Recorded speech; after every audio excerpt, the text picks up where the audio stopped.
Hello everybody, thank you for tuning into the Advanced Racing Analysis. And this is a preview of the 2020 IndyCar season. And in case we happen to not have a 2020 season, this will be also a review of the 2021 season.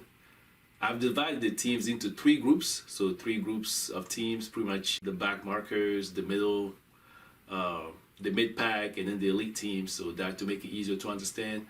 And I've reviewed them. I've previewed them by teams and then drivers. So it's not a driver by driver comparison, but rather it's a team by team comparison. I think that makes it a lot easier to understand. The teams will be listed in ascending order. So the teams that I list first are actually the teams at the back of the pack. So the first team in the tail end of the field, the first team there is Top Gun Racing with RC Enerson.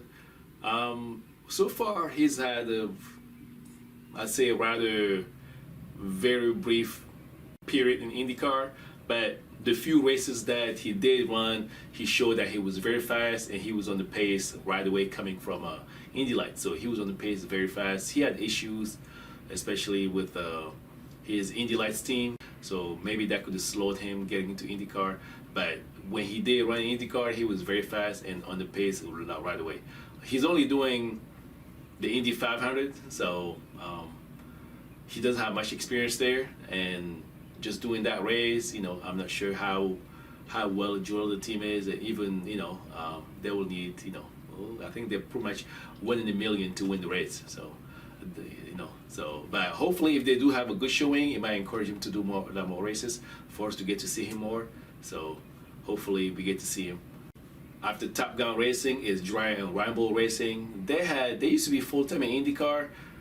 So their driver is Karam. He's doing the Indy 500 and then a few other races. So in total he has 4 races going on.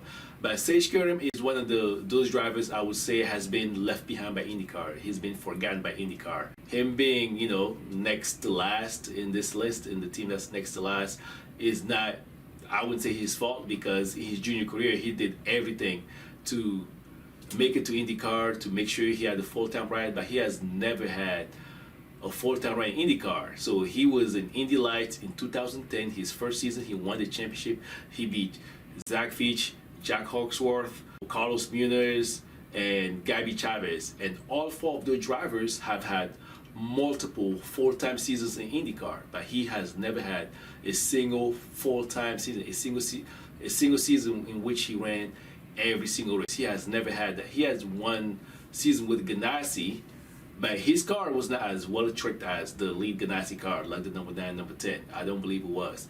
And in that season, it was not the full season. So that's the only time he's had that was the most races he ran in IndyCar. So he's never had a real chance, and it's a pity. I mean, what does he have to do? Pretty much in his junior career, he was first or second all the way coming up to IndyCar, and then that pretty much his career pretty much stopped when he got to IndyCar. Dreyer and Reinbold are counting on him, and hopefully they do make something happen.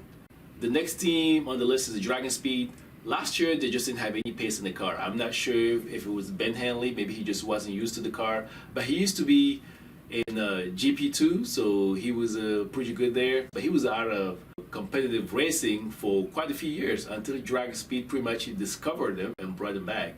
And when he came back, he was a silver, but I'm sure right now he should be back to at least a gold status, if not platinum, because he's really a platinum driver. But in IndyCar, everybody's a platinum, gold or platinum, so everybody's as fast as him. So he just got to find the speed to make it IndyCar. But I think the speed, some of it was on the team's part. They probably just didn't know how to work with the chassis. They just didn't know how to probably tune it right. Hopefully they do get it right this year and get more speed from the car. The only thing is that Ben Hanley might not be the only driver they have this year, because it was Ben Hanley listed and then they changed it as TBD, to be determined. So maybe they might get all the drivers. He might not even drive. In sports car, that team is well heeled. They travel all over the world to race, and so I think some of those resources should transfer into IndyCar. After DragonSpeed is Carlin.